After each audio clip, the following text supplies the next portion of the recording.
नमस्कार, Chhattisgarh round up देख रहे हैं आप और मैं हूं आपके साथ अवंतिका श्रीवास्तव। करेंगे छत्तीसगढ़ की तमाम बड़ी खबरों का और सबसे पहले राजनांदगांव से एक बड़ी खबर है। टीचर पर छात्रा ने बड़ा आरोप लगाया। टीचर पर अश्लील बातें करने का आरोप लगाया जा रहा है छात्रा की तरफ से। राजेश ठाकुर टीचर का नाम है। छात्रा की तरफ से कहा गया है कि अश्लील बातें शिक्षक की तरफ से की जा रही थी। बाल संरक्षण आयोग से शिकायत इसकी की गई है। खैरागढ़ ब्लॉक के भंडारपुर गांव का यह पूरा मामला है। हायर सेकेंडरी स्कूल भंडारपुर का यह पूरा मामला, जिसे लेकर अब लगातार चर्चाएं बढ़ती हुई।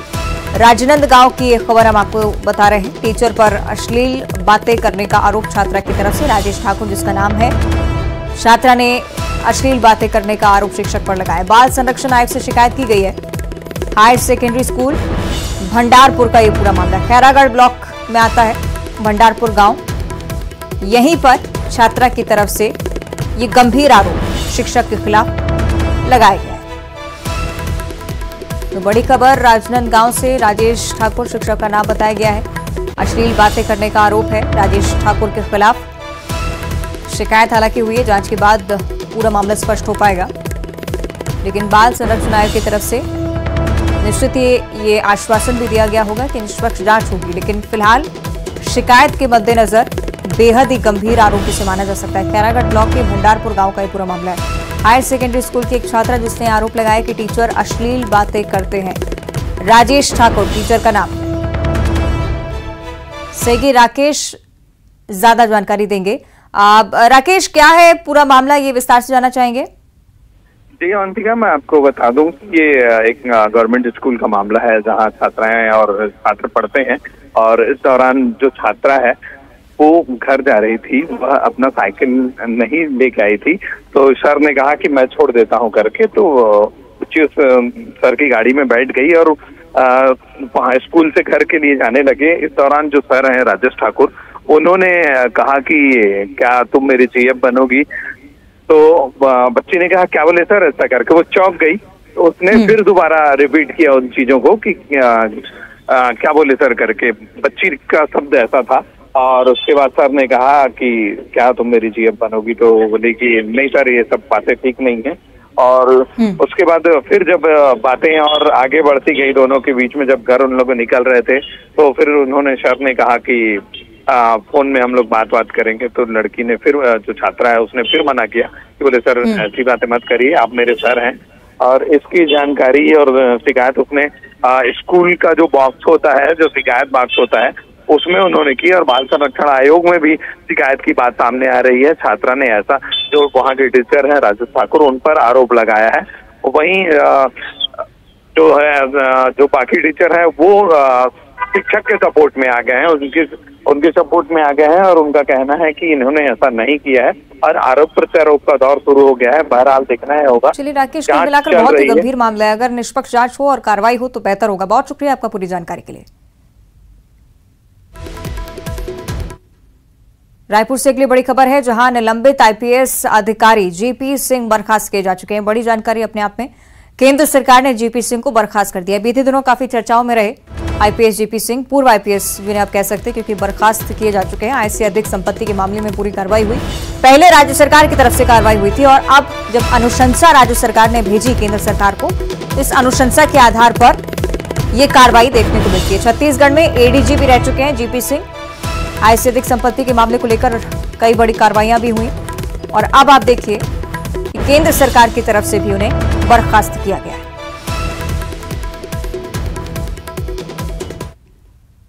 राजधानी रायपुर से अगली बड़ी खबर, जहां संविदा कर्मचारियों का आमरण अनशन लगातार चल रहा है। अनशन के दौरान एक और संविदा कर्मचारी बेहोश हो गया।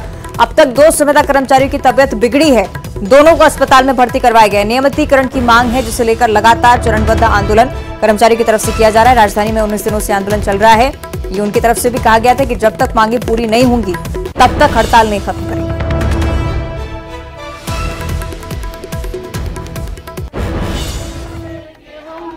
छत्तीसगढ़ सर्वभागी संविदा कर्मचारी महासंघ के अनिश्चितकालीन आंदोलन का यह 19वां दिवस है। हमारे साथी नियमितीकरण की मांग को लेकर लगातार विभिन्न प्रदर्शनों के माध्यम से सरकार तक अपनी बात पहुंचाई, लेकिन फिर भी सरकार हमारी एक नहीं सुनी। 19 जुलाई से हमारे साथी अमर अनशन पर बैठे हुए थे। 48 घंटा बीत जाने के पश्चात हमारे एक साथी प्रेम राजपूत जी का बीपी शुगर लेवल डाउन होने के कारण वह धरना स्थल पर चक्कर खा के गिर गए। के छत्तीसगढ़िया भाई बहन कर्मचारी जो कि आंदोलन पर बैठे हुए उनसे तत्काल संवाद स्थापित करते हुए बीच का रास्ता निकालने का कष्ट करें। बीच का रास्ता निकालते हुए निश्चित तौर पे समुदाय कर्मचारियों के हित में, छत्तीसगढ़ के हित में एक नए आयाम को। ये 3 दिनों से अन्न जल त्याग करके हमारे जो 3 साथी थे, आज एक सुबह की तबीयत खराब हुई थी जिसे सीएससी अबनपुर में एडमिट किया गया था और इनकी भी स्थिति ठीक नहीं थी, फिर भी अपने जो मांग है उसके लिए आगे बढ़ रहे थे। इस दौरान इनकी तबीयत ज्यादा खराब हुई, जिनको सीएससी राखी भेजा गया था, वहां से इनको इलाज के लिए यहाँ मेकाहारा भेजा गया है। और ये पूर्णतः सरकार की लापरवाही है, जब वो नियमितीकरण का वादा की थी और नियमितीकरण आज दिनांक तक। रायपुर से ही अगली बड़ी खबर, जहां कर्मचारी संगठन में दो फाड़ की स्थिति देखने को मिल रही है। छत्तीसगढ़ कर्मचारी अधिकारी संयुक्त मोर्चा, जो कि अब अलग हो चुके हैं, क्लर्क ने अपना एक अलग फेडरेशन बना लिया है। क्लर्क की मांगे पूरी नहीं होने से नाराजगी अब लगातार बढ़ती जा रही है। आंदोलन के दौरान क्लर्कों की मांगों की अनदेखी हुई थी, उनकी तरफ से लगातार कहा जा रहा है। सरकारी कर्मचारी अधिकारी जो कि लगातार आंदोलनरत थे, इस दौरान क्लर्क्स की तरफ से एक नया अभियान छेड़ा गया है, एक नया फेडरेशन बना लिया गया है जो सिर्फ क्लर्क्स की मांगों पर ही आंदोलन कर रहा है। छत्तीसगढ़ कर्मचारी अधिकारी बीते दिनों लगातार संयुक्त मोर्चा के अंतर्गत अपनी मांगों को लेकर अड़े हुए थे, लेकिन इस बीच ये जानकारी की दो फाड़ की स्थिति भी इस आंदोलन में देखने को मिल रही है। क्लर्क्स के तरफ से लगातार नाराजगी बढ़ती जा रही है। आंदोलन के दौरान उनकी मांगे नहीं देखी गई, उनकी तरफ से कहा गया है। सहयोगी युगल ज्यादा जानकारी देंगे। युगल, क्या स्थिति फिलहाल आंदोलन की नजर आती है? देखिए, संगठन में दो फाड़ हुआ है। छत्तीसगढ़ कर्मचारी अधिकारी संयुक्त मोर्चा के बैनर तले पहले लिपिक संघ भी आंदोलन कर रहा था। अब लिपिक संघ ने एक पृथक से जो संघ है वो बना लिया है और उस संघ का, उस फेडरेशन का नाम दिया है लिपिक फेडरेशन बनाया है। लिपिकों की मांगे हैं वो पूरी नहीं हो रही थी, उनकी लड़ाई है लंबी समय से चल रही थी और चूंकि दोनों संगठन एक साथ होकर के मर्ज करके ये अपनी मांगों को बुलंद कर रहे थे, तो इस बीच अचानक से आंदोलन पहले चल रहा था और आंदोलन को वापस लिया गया था। तो चूंकि लिपिक वर्गों की मांग है वो पूरी नहीं हो सकी और जो अलग अलग मांगों को लेकर के धरने पर बैठे थे, ऐसे में अब लिपिक वर्ग है वो नाराज है और अपने मांगों की अनदेखी होने की वजह से इन लोगों ने अलग से संगठन है वो बनाया है। तो ये कहा जा सकता है कि अभी चुनावी वर्ष है और कर्मचारी संघ काफी एग्रेसिव मूव में है, लगातार धरना प्रदर्शन कर रहे हैं, लेकिन संघों में दो फाड़ है वो देखने को मिला है। ठीक है, बहुत शुक्रिया आपका युगल जानकारी के लिए। और अब बात करेंगे बारिश की खबरों की, क्योंकि लगातार बारिश का दौर चल रहा है और इसी बीच ये भी देखने को मिलता है कि मौसम में बीमारियां भी तेजी से फैल रही हैं। बिलासपुर का हम जिक्र कर रहे थे बीते दिनों, जिसमें डायरिया का कहर देखने को मिला, लेकिन दूसरी तरफ अब गरियाबंद से भी चिंताजनक तस्वीरें सामने आ रही है। मलेरिया का प्रकोप यहां पर लगातार बढ़ता हुआ। गरियाबंद में मलेरिया से 5वीं क्लास की छात्रा की मौत के बाद से हड़कंप की स्थिति है। स्वास्थ्य विभाग ने आनन फानन में गांव में कैंप लगाकर जांच भी शुरू करवाई है। इसमें 5 लोग मलेरिया से पीड़ित पाए गए, सभी को इलाज दिया जा रहा है। बिलासपुर में डायरिया शहरी क्षेत्र के बाद अब गांव में फैलने लगा है। हथनी गांव में डायरिया से एक महिला की मौत हो गई थी। 6 दिनों में 5वीं मौत का मामला सामने आया था।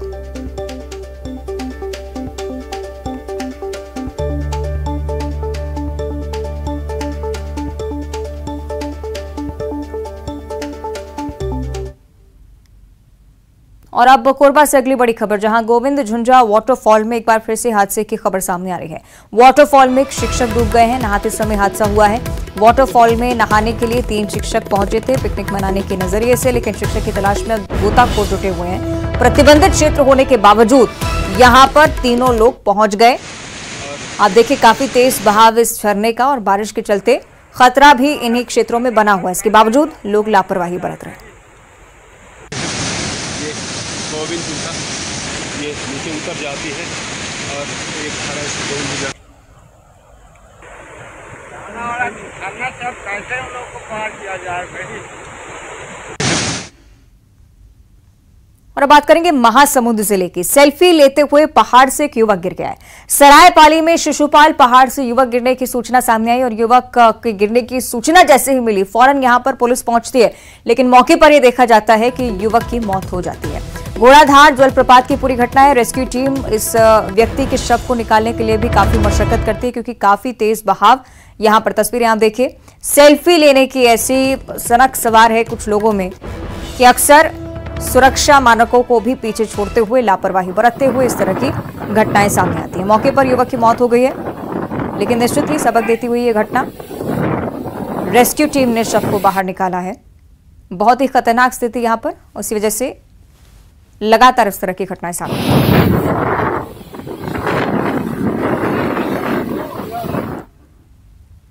इधर कोरबा के मिनी माता बांगो बांध के 3 गेट खोले जा चुके हैं। बांध से 2600 क्यूसेक पानी छोड़ा गया है। सिंचाई के लिए बांध से पानी छोड़ा गया, जिसकी तस्वीरें भी हम आपको दिखा रहे हैं। बांगो बांध में 75% जल भराव की स्थिति देखने को मिल रही है। लगातार तेज बारिश के चलते जल स्तर बढ़ता हुआ 3 गेट खोलने पड़े बांगो बांध के।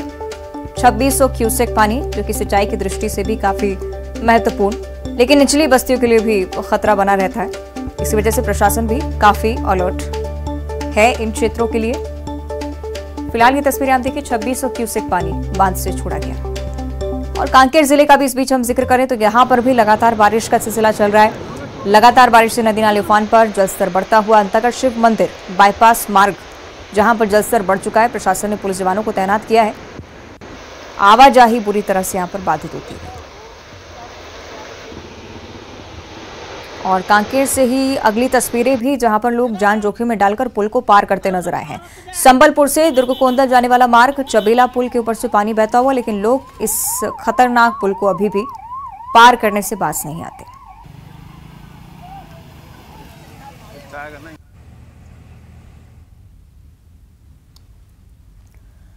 जहां देश में शिक्षा के लिए बड़े बड़े कॉलेज खोले जाते हैं, कॉलेज के लिए बड़ी बड़ी इमारतें खड़ी की जाती हैं, वहीं छत्तीसगढ़ में कुछ शहर ऐसे भी हैं जहां स्कूल तक पहुंचने के लिए रास्ते नहीं हैं।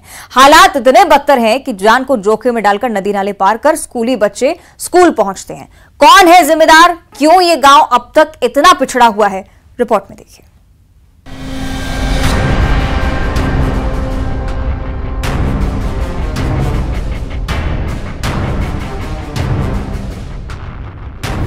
ये पढ़ाई नहीं आसान, राहें अधूरी, शिक्षा है जरूरी। बीत गए 40 साल, आज भी बुरा हाल। ये है परेशानियों का आपातकाल। वासुदेव बनते हैं पालक, खतरे में जान, प्रशासन का नहीं ध्यान।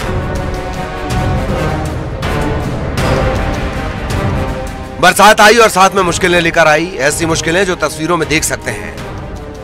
घुटनों तक भरा पानी, गांव में ना अस्पताल ना सड़क, उफनता नाला और नाले के ऊपर लगी सीढ़ी। सीढ़ी के सहारे जान को जोखिम में डालकर स्कूल जाने को मजबूर बच्चे।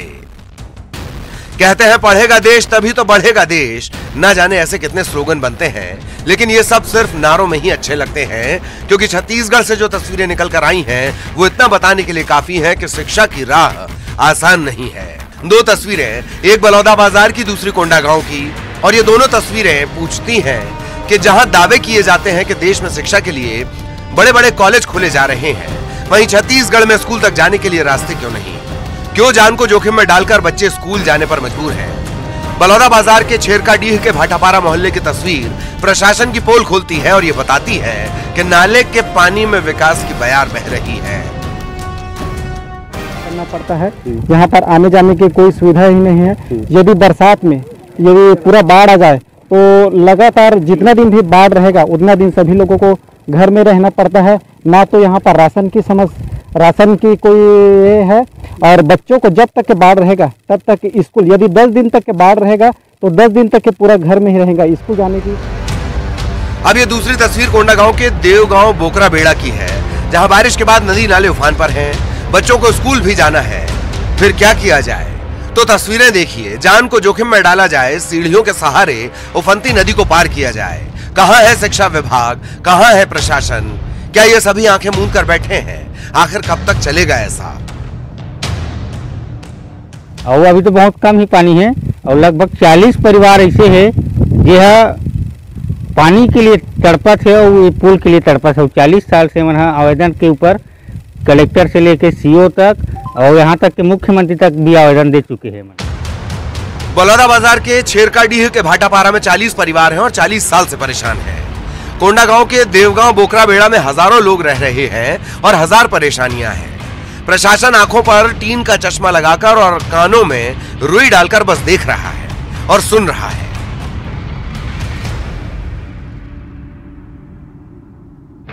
न्यूज 18 के लिए कोंडागांव से विवेक श्रीवास्तव और बलौदा बाजार से योगेश यादव की रिपोर्ट। तो शहरों में ऊंची ऊंची इमारतों वाले स्कूल और कॉलेज बनाए जाते हैं। ग्रामीण इलाकों में स्कूल बदहाली की मार झेल रहे हैं। रायगढ़ के भिकारी माल के शासकीय प्राथमिक विद्यालय की भी कुछ इसी तरह की तस्वीरें, इसी तरह की कहानी है। स्कूल के नाम पर सिर्फ 4 दीवारी है, ना दरवाजा है, ना खिड़कियां हैं, ना कोई जाल है। स्कूल पूरी तरह से जर्जर है। बारिश में छत भी टपकती है और बारिश के बाद कमरे में पानी भर जाता है। बहुत खराब है। कैसा हो गया है भवन? बहुत टूट गया है। अच्छा, कैसा डर लगता है पढ़ने में? पढ़ने में बहुत डर लगता है। बारिश के दिन में कैसा होता है, कैसे स्थिति बनी? एक ही क्लास में पढ़ते हैं हम लोग। पानी चपकता है ऊपर से? हाँ। तो फिर कैसे करते हो? तो साइड में बैठ लेते हैं। अच्छा। पिछले 2 साल से जो पुरानी बिल्डिंग है और किचन शेड है वो एकदम जर्जर स्थिति में है बोलना चाहिए। वहाँ हम लोग ना तो सामान अपना रख सकते हैं, ना बच्चों को बैठा सकते हैं और ना ही कोई टीचर स्टाफ वहाँ बैठ सकता है। अभी हमारे पास वर्तमान की स्थिति में एक अतिरिक्त कक्ष है और उसके साथ जो एक छोटा सा बरामदा लगा हुआ है, उसमें हम कक्षा 1 से लेकर 5वीं तक के बच्चों को उसी कक्षा में लगाते हैं। हाँ, तो ये तो स्कूल 10-15 साल पहले से जर्जर हो गया है और ये पहले ये वाला बिल्डिंग खपरा वाला था। हाँ। इसका ढलाई मजबूत है, लेकिन इसको मरम्मत की आवश्यकता है। मरम्मत कर देने से वर्तमान व्यवस्था हो सकता है। और अभी एक ही अतिरिक्त कमरा ये जो बगल में है, इसी में 1ली से 5वीं तक और पूरा कार्यालयीन काम उसी एक ही भवन में मतलब संचालित हो रहा है। ये भवन बहुत जर्जर स्थिति में है और क्योंकि ये हमारा ग्राम एनटीपीसी रेलवे लाइन के प्रभावित क्षेत्र में आता है, तो इसके भी स्थापन के लिए हमें एनटीपीसी से राशि प्राप्त हो गई है, परंतु जो जगह स्थल चयन किया गया है नवीन भवन के लिए वो रिजर्व फॉरेस्ट में आता है, तो उसका अनुमति हमें अभी तक हमको प्राप्त नहीं हो पाया है। और पिछले वर्ष हमें डिमांड मांगा गया था कि इतना राशि आप जमा करेंगे तो जो वृक्षों का दोहन होना है उसके लिए हम लोग यथावत हम लोग जमा कर दिए थे, बट लेकिन 2 महीने बाद वो राशि अपने को फिर वापस आ गया कि ये अभी तक अनुमति प्राप्त नहीं है बोल के।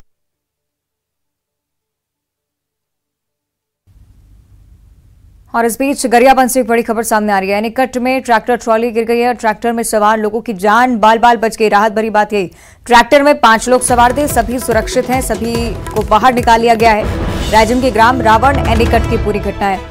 ग्राउंड जीरो पर भी न्यूज 18 की टीम पहुंची है। बारिश से एनीकट का जलस्तर भी लगातार बढ़ता हुआ जायजा भी लिया है न्यूज 18 की टीम। जीरो पर मौजूद है, जहां रावण के निकट में एक ट्रैक्टर जो है ट्राली सहित नीचे गिर गया है। ये तस्वीर आप देखिए और बेहद ही खतरनाक ये हादसा है। बताया जा रहा है कि इस ट्रैक्टर में 5 लोग सवार थे जिनकी बाल बाल जान बच गई है। और बताया जा रहा है कि ये जो ट्रैक्टर है तोरला से पौधा लेकर रावण की ओर आ रहे थे। और देखिए कि ये पूरा निकट है जो चारों तरफ से खुला है। हमारे साथ मौजूद है जो इस पूरी घटना की जानकारी देंगे। आपका क्या नाम है? भूषण साहू। भूषण, किस तरह का ये हादसा हुआ है, क्या जानकारी है? ये भैया पौधा लेकर आ रहे थे जी, ये तोरला से।